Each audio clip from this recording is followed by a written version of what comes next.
Good evening class 7। আজ আমরা সরল সমীকরণ শিখব। সমীকরণ কি জিনিস আর কিভাবে আমরা এগুলা বানাইতে পারি, এগুলার কাজ কি, সব আস্তে আস্তে জানব। ঠিক আছে? সরল সমীকরণ। ঠিক আছে, এখন দেখে নাও একটা জিনিস। হ্যাঁ, তোমার কাছে যা আছে, ঠিক আছে, তোমার কাছে আছে মার্বেল। হ্যাঁ, অনেকগুলো মার্বেল আছে করো, তোমার কাছে ধরে নাও কিছু মার্বেল আছে। তারপর তোমাকে আমি কি করলাম, আরো 5টি মার্বেল দিয়ে দিলাম। 5টি মার্বেল যোগ করলে তোমার কাছে মোট মার্বেল, এখন তুমি গয়না দেখলা তোমার কাছে কয়টা মার্বেল হয়? 12টি মার্বেল হয়। আগে কিছু মার্বেল তোমার হাতে ছিল, ঠিক আছে, আমি দিছি তোমাকে 5টা মার্বেল। এখন গণার পরে তুমি দেখলা তোমার কাছে মোট 12টি মার্বেল হলো। ঠিক আছে, এখন এটা সমীকরণে কিভাবে লিখবা? তোমার কাছে কিছু মার্বেল ছিল, ঠিক আছে, তো আমি ধরে নিলাম তোমার কাছে কয়টি মার্বেল ছিল? এক্সটি মার্বেল ছিল। এক্স মানে জানি না, একটা অজানা সংখ্যা। অজানা সংখ্যা ধরলাম। তোমার কাছে কয়টি মার্বেল আছে? এক্সটি মার্বেল আছে। এখন তোমাকে আমি কয়টা দিলাম? 5টা দিলাম। তো এক্সের সাথে কয়টা যোগ হবে? এক্সের সাথে 5 যোগ হবে। ঠিক আছে, 1 যোগ 5। তোমার কাছে এই কয়টা ছিল, এই কয়টা আমি দিলাম। মোট কত হইলো যোগ করে? 12। এইভাবে লেখা হয় সমীকরণ। ঠিক আছে, খুব সোজা মনে হইতেছে, দেখবা সোজা এগুলা পড়লে পরে আরামসে বোঝা যায়। এখন একটি কার্টুনে 10টি বোতল থাকে। 1 লিটারের জলের বোতল তোমরা যদি জানো, একটি কার্টুনে কয়টি থাকে? 1 লিটারের জলের বোতল 10টি। হ্যাঁ, 5টা 5টা করে 10টি এরকম কার্টুনের মধ্যে জলের বোতল থাকে। এখন তুমি একটা ফাংশনে আসো আর কি, ফাংশনের দায়িত্ব আছে তোমার উপরে, তোমাদের জল দিতে বলছে। তুমি দেখলা তোমার কাছে মোট কয়টা বোতল পাইছো গয়না? 100টি বোতল পাইছো। 100টি 1 লিটারের বোতলের সংখ্যা তুমি পাইছো তোমার হাতে। বুঝে গেছো? 100টি বোতল পাওয়া যায়, ঠিক আছে। এখন কয়টি কার্টুন আছে এটা বের করতে বলছি, বা কয়টি কার্টুন ছিল। তুমি তো জানো না। একটি কার্টুনে কয়টা করে আটে? 10টি করে। ঠিক আছে, এখন দেখি কি করছে। একটি কার্টুনে 10টি করে বোতল থাকে। কয়টা বোতল থাকে একটি কার্টুনে? 10টি। এখন মোট কয়টি বোতল তুমি পাইছো ফাংশনটার মধ্যে? 100টি বোতল পাইছো। তো কয়টা কার্টুনে 100টি বোতল ছিল? জানি না। ধরি কার্টুনের সংখ্যা এক্স, মানে এক্সটি কার্টুনে 100টি বোতল ছিল। তো আমরা জানি যে একটি কার্টুনে, ঠিক আছে, 10টি বোতল। ঠিক আছে, তো একটির জায়গায় যদি 10টি 10টি করে বোতল থাকে একটি কার্টুনে। ঠিক আছে, এখন একটা পার্টিকুলার, সাপোজ 10 কার্টুনে কত জল হবে, বা 20 কার্টুনে কত জল হবে, তখন এটা বের করতে গেলে 20 পূরণ 1 কার্টুনে কত থাকে? 10। ওইটা এরকম করে দিতে হয়, পূরণ করে দিতে হয়, ঐকিক নিয়ম আর কি। ওরকমভাবে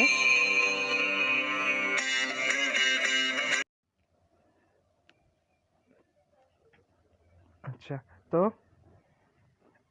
তো একটি কার্টুনে কয়টি বোতল থাকে? 10টি করে বোতল থাকে। তো 10টি তো মেইনলি কয়টি কার্টুনে ছিল 100টি বোতল?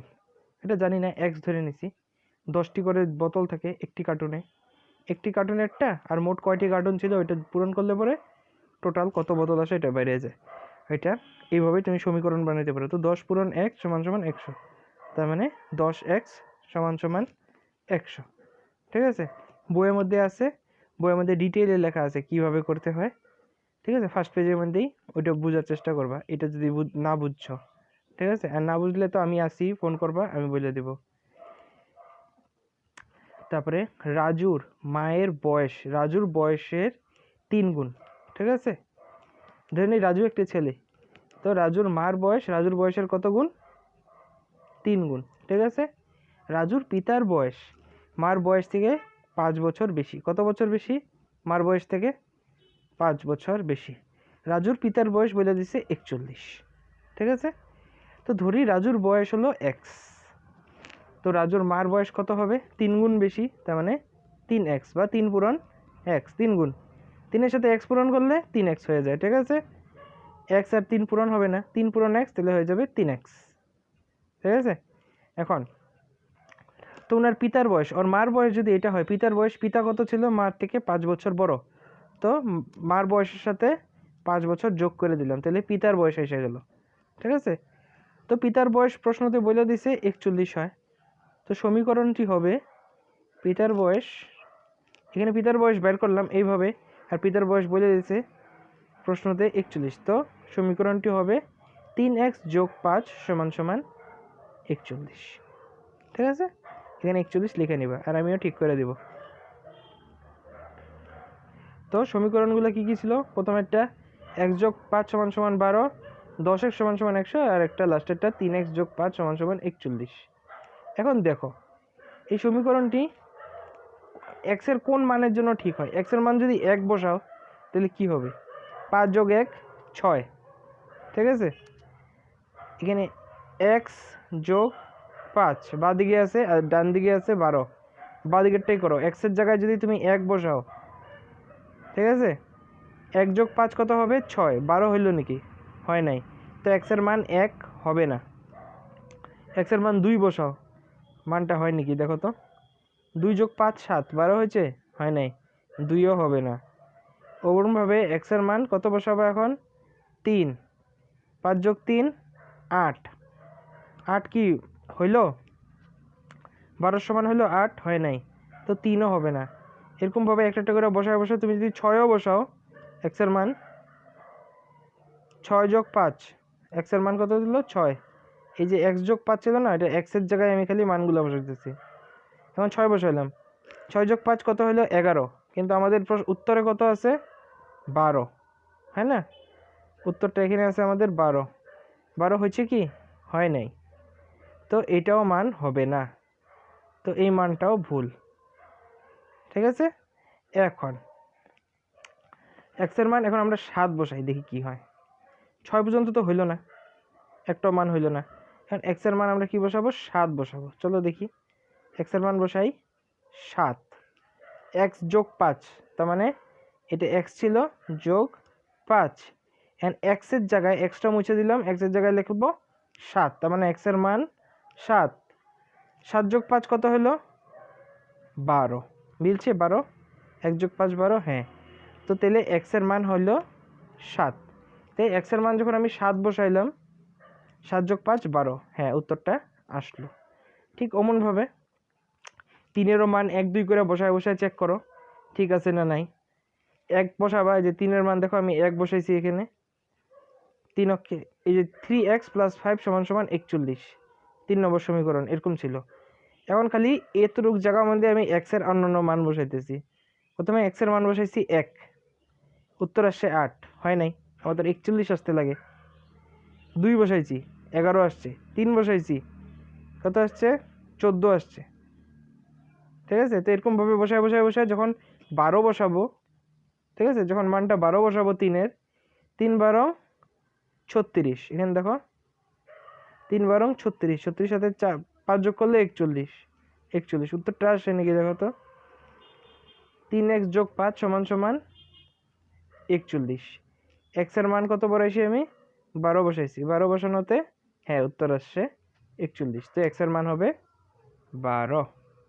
ঠিক আছে, এখন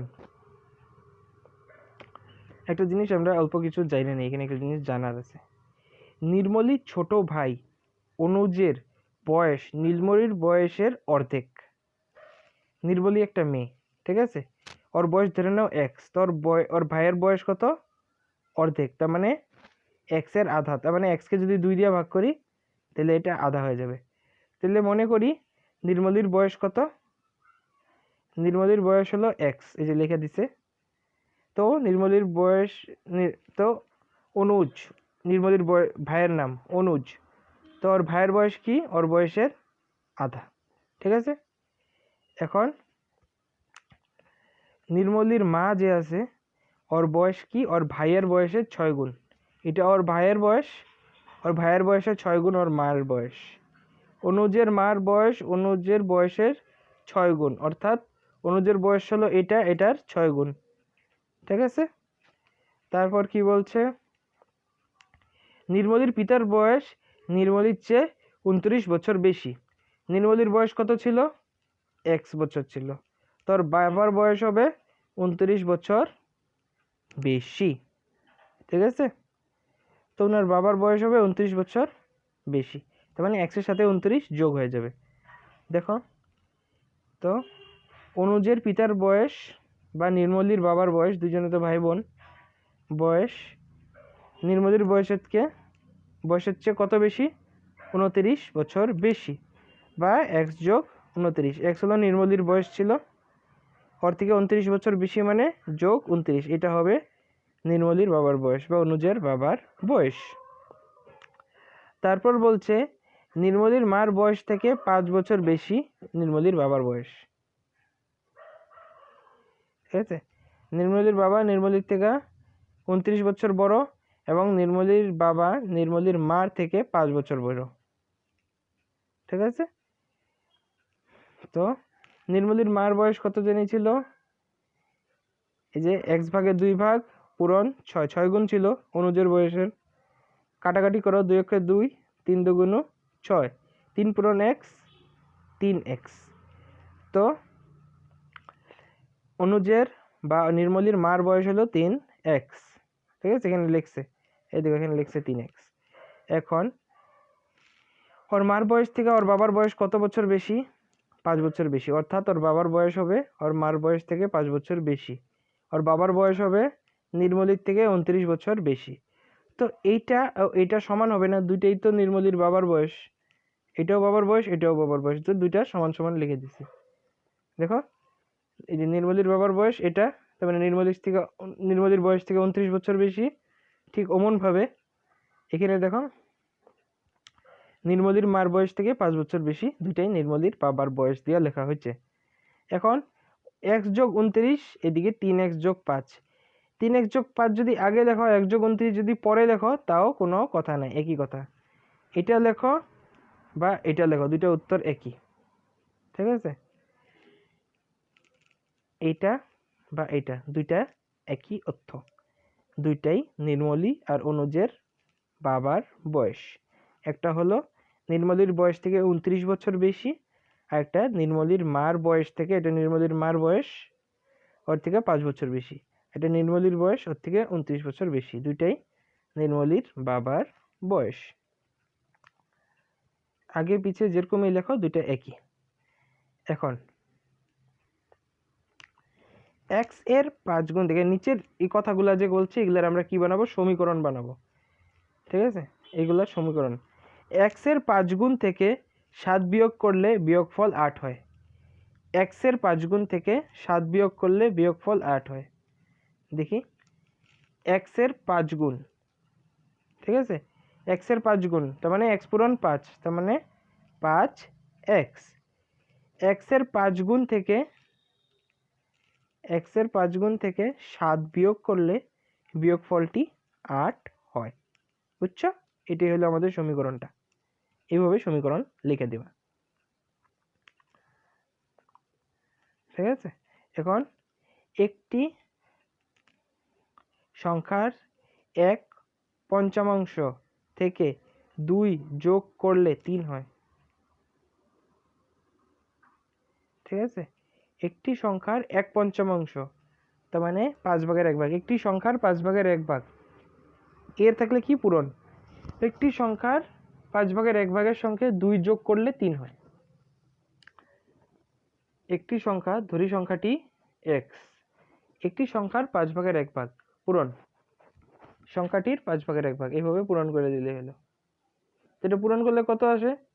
5 নিচে যাবে গিয়া 1 ইন্টু এক্স এক্স, তো 5 ভাগের x ভাগ, ঠিক আছে। তো 5 ভাগের x ভাগের সাথে যদি 2 যোগ করি, প্রশ্নতে বলছে 2 যোগ করলে 3 হয়, তো একটি সংখ্যার 5 ভাগের 1 ভাগ থেকে 1 ভাগের সাথে যদি 2 যোগ করি উত্তরটি 3 হয়, প্রশ্নতে এটাই বলছে। তারপরে একটি সংখ্যার দ্বিগুণের সাথে 3 যোগ করলে 11 হয়, এরকম আছে। একটি সংখ্যার 2 গুণের সঙ্গে 3 যোগ করলে 11 পাওয়া যায়, ঠিক আছে। তো দেখো ধরি সংখ্যাটি x, ঠিক আছে, ওই সংখ্যাটির দ্বিগুণ তার মানে 2 দিয়ে পূরণ, ওই সংখ্যাটি, একটি সংখ্যার দ্বিগুণের সাথে যদি 3 যোগ করি উত্তরটি পাওয়া যায় 11, হয়ে গেল। তার মানে x 2 এর সাথে x পূরণ করলে 2x যোগ 3 সমান সমান 11। ঠিক এমনভাবে আরও কিছু, একটি সংখ্যার 8 গুণ হয় 32। সরি সংখ্যাটি x, বা তুমি x এর জায়গায় y z যেটা ইচ্ছা ওটা ধরতে পারো, ঠিক আছে? x y z p q r a b c এসব ধরতে পারো, ঠিক আছে? ধরা সংখ্যা যে কোনো কিছু হইতে পারে, কিন্তু কিছু একটা অ্যালফাবেটই হইতে হবে ইংরেজির। ধরি সংখ্যাটি x। এখন এই সংখ্যাটার সাথে যদি আমি 8 পূরণ করি, সংখ্যাটি হবে 32, ঠিক আছে? এটি বলছে এই সংখ্যাটির সাথে, একটি সংখ্যার সাথে যদি 8 পূরণ করা হয় 32, তার মানে সংখ্যাটি ধরে নিই x, x এর সাথে 8 পূরণ করলে 32। 8 ইন্টু x কত হবে? 8x সমান সমান 32। ঠিক 5 নম্বরটা এখন দেখবো খালি, তারপরে আগায় যাবো। 5 নম্বরটা কি আছে? একটি সংখ্যার 3 গুণের সঙ্গে 4 যোগ করলে 10 হয়। একটি সংখ্যার 3 গুণ, একটি সংখ্যার 3 গুণের সাথে 4 যোগ করলে 10 হয়। 3 ইন্টু এক্স 3x, 4 10, ঠিক আছে? এটি হবে আমাদের দরকারি সমীকরণটা। আচ্ছা, নিচের সংখ্যাগুলো উক্তি, ঠিক আছে, উক্তিতে পরিবর্তিত করো। নিচের সংখ্যাগুলো কি করব? উক্তিতে পরিবর্তন করব। এখানে অলরেডি দেওয়া আছে সমীকরণটা, উক্তিতে বানাবো। 3x যোগ 7 সমান সমান 4। কোনো একটি সংখ্যার 3 গুণের সঙ্গে, দেখো কোনো একটি সংখ্যার 3 গুণের সঙ্গে 7 যোগ করলে যোগফলটি 4 হয়। উত্তরটা এখানে সমীকরণটা দেওয়া আছে, তোমার প্রশ্ন বানাইতে লাগবে আর কি। কোনো একটি সংখ্যার 3 গুণের সাথে 7 যোগ করলে সংখ্যাটি 4 হয়। ওরকমভাবে 2 নম্বর, কোনো একটি সংখ্যা y লেখাও দিছে, y এর চতুর্থ অংশের, ঠিক আছে? কোনো একটি সংখ্যা y এর চতুর্থ অংশের সঙ্গে 5 যোগ করলে, y এর চতুর্থ অংশের সঙ্গে 5 যোগ করলে 6 পাওয়া যায়। y এর চতুর্থ অংশের সঙ্গে 5 যোগ করলে 6 পাওয়া যাবে। এটা হলো এই সমীকরণটা। সমীকরণ দেখা দেখা তোমার প্রশ্ন বানাতে বলছে। কোনো একটি সংখ্যার দ্বিগুণের থেকে 5 বিয়োগ করলে 3 পাওয়া যায়, এরকম ভাবে লিখতে পারো। কোনো একটি সংখ্যার দ্বিগুণের থেকে 5 বিয়োগ করলে 3 পাওয়া যায়, বা 3 হবে, এরকম ভাবে লিখলে হয়ে গেল। একটু বানায়া সব এক্সাক্ট হইতে হবে কথা নেই, উত্তরটা ঠিক হইলেই হইলো, বুঝাইতে পারলেই হইলো, ঠিক আছে? ঠিক অমনভাবে একটি সংখ্যার 6 গুণ 24, ঠিক আছে? একটি সংখ্যার 6 গুণ হচ্ছে 24। ওরকমভাবে একটি সংখ্যার 1/3 অংশ থেকে 1 বিয়োগ করলে 2 হয়, 2 পাওয়া যায়, এরকমভাবে। কোনো একটি সংখ্যার 3য় অংশ থেকে 1 বিয়োগ করলে 2 পাওয়া যাবে, ঠিক আছে? এরকমভাবে লেখা হয়। এখন 4.1 এর দুইটা অঙ্ক করে দিচ্ছি। 4.1 এর খালি 1 নম্বরটা বুঝাই দিছি। এগুলো তো মাত্রই বুঝাইলাম, এরকম দুইটা অঙ্ক করছি 1 এর 4 নম্বর। 10 পেতে হলে একটি সংখ্যার 7 গুণের সঙ্গে 3 যোগ করো, ঠিক আছে? 10 পেতে হলে একটি সংখ্যার 7 গুণের সাথে 3 যোগ করো।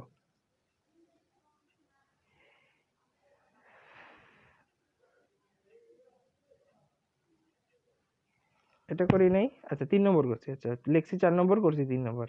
হ্যাঁ, একটি সংখ্যার 5 গুণ 20 এর চেয়ে 5 বেশি, ঠিক আছে? একটি সংখ্যার 5 গুণ 20 এর চেয়ে 5 বেশি, ঠিক আছে? ধরে নিই একটি সংখ্যা x, ওই এক সংখ্যাটার 5 গুণ হলো এটা, ওইটা কি 20 থেকে কত বেশি? 20 থেকে 5 বেশি। তার মানে এই সংখ্যাটি যেটা আছে এটা বড় আছে 20 থেকে, কত বেশি? 5। তো এই সংখ্যাটার থেকে 20 বিয়োগ করলে 5 পাওয়া যাবে। যেহেতু এই সংখ্যাটা বেশি, এই সংখ্যাটার 5 গুণ, x এর 5 গুণ হলো 20 থেকে 5 বেশি, তো এই সংখ্যাটা থেকে যদি 20 বিয়োগ করি উত্তর পাবো 5। ওরকমভাবে সমীকরণটা লিখছি।